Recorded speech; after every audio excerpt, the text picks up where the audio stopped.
अस्सलाम वालेकुम दोस्तों। आज हम बात करेंगे कुरान पाक की एक ऐसी सूरत के बारे में जिसमें ईमान, सब्र, कुर्बानी और अल्लाह की कुदरत के अजीम राज छुपे हैं। यह है सूरतुल कहफ।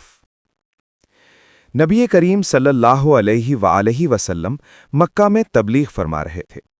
कुरैश के सरदार आप सल्लल्लाहु अलैहि वसल्लम से दुश्मनी पर उतर आए थे। उन्होंने अल्लाह पाक के नबी सल्लल्लाहु अलैहि वसल्लम को बहुत तंग किया। वो हर वक्त हमारे प्यारे आका को परेशान करने का कोई भी मौका नहीं छोड़ते थे। कुरैश के सरदारों ने मिलकर हुजूर पाक सल्लल्लाहु अलैहि वसल्लम के खिलाफ एक साजिश की। उन्होंने मदीना के यहूदी उलमा से कहा, हम कैसे जानें कि मोहम्मद सल्लल्लाहु अलैहि वसल्लम वाकई नबी हैं? यहूदियों ने कहा, उनसे 3 सवाल करो। अगर वो सच्चे नबी हैं तो जरूर जवाब देंगे। पहला सवाल, वो नौजवान कौन थे जो बहुत जमाना पहले गार में छुप गए? दूसरा सवाल, वो बादशाह कौन था जो मशरिक व मगरिब तक सफर करता था?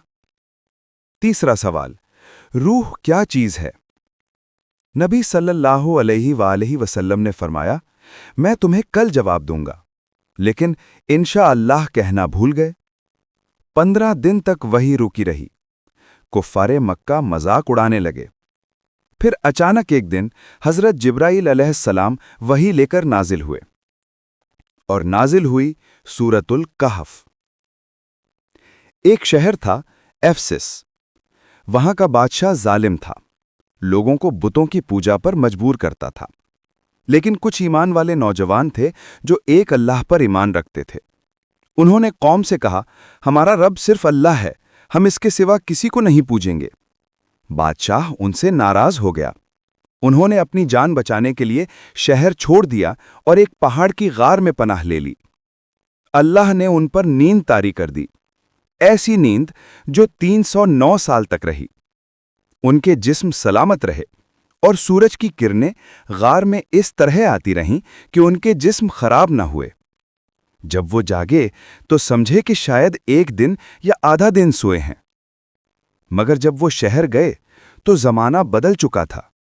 अब लोग अल्लाह पर ईमान ले आए थे। ये अल्लाह की निशानी थी कि वो जिंदा करता है और मौत देता है।